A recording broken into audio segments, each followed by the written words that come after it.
ఎలా ఉంది పరిపాలన? బాగుందండి. కూటమి ప్రభుత్వం వచ్చిన తర్వాత ఎవరికి ఇబ్బంది అని ఏమీ లేదు. ఎవరి పనులు చేసుకుంటున్నారు. తల్లికి వందనం వేశారు. ఇంట్లో ఎంతమందికి ఉంటే అంతమందికి ఇచ్చారు. గ్యాస్ బండ్లు అన్నారు, నాకైతే బండి అంటే ఇప్పుడు వాళ్ళ వైసీపీ అంటున్నారు ఈ గవర్నమెంట్ వచ్చి అనేది ఏం చేయట్లేదు, చేశారని నేను చెప్తున్నాను కదండి.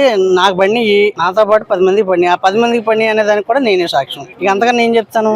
గవర్నమెంట్ బాగుంది అనడానికి. రేపు ఆగస్టు 15 నుంచి ఉచిత బస్సు అన్నారు, అది ఖచ్చితంగా చేసి చూపిస్తారు. అంటే అసలు ఎన్నికల్లో హామీ ఇచ్చారు కానీ 1 year అయింది, మేము ప్రజల్లోకి వస్తాము, హామీలు ఇలా అమలు చేయలేదు కాబట్టి అది ఇదని అంటున్నారు సార్. ఇప్పుడు ఎక్కడి నుండి అప్పు తీసుకొచ్చి చేసేయడం వేరు, నిదానంగా 1 by 1 చేసుకుంటూ రావటం వేరు. ఇప్పుడు అభివృద్ధి ఆగిపోయింది. ఏం చేశారండి 5 సంవత్సరాలు? ఏమీ లేదు. ఇప్పుడు స్టార్ట్ అయినాయి మళ్ళీ 1 by 1 వస్తున్నాయి, చేసుకుంటూ వస్తున్నారు. బాబు గారు ఇప్పుడు పెన్షన్ 4000 ఇస్తా అన్నారు, ఇచ్చి చూపించారు కదండి.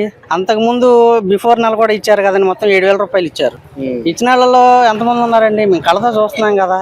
ఇవ్వలేదని చెప్పమనండి. 7000 ఇవ్వలేదు, మేము తీసుకోలేదని చెప్పమనండి. 4000 తీసుకున్నారు, ఎంత హ్యాపీగా ఉన్నారండి. వాళ్ళు ఏ పర్పస్కి ఉపయోగపడుతున్నాయో కూడా పబ్లిక్ కి తెలుసండి. వాడుకున్న వాళ్ళకి తెలుసు. ఆ షుగర్ కన్నా, బీపీ కన్నా, గ్యాస్ బండ్ కన్నా, కూరగాయలైనా, బియ్యం ఏదో ఒకటండి. ఉపయోగపడలేదు, రాలేదు అంటకు లేదండి. ఇప్పుడు స్కూల్ అంటారు, చాలా హ్యాపీగా వెళ్తున్నారండి. ఇబ్బంది అయితే ఏమీ లేదు.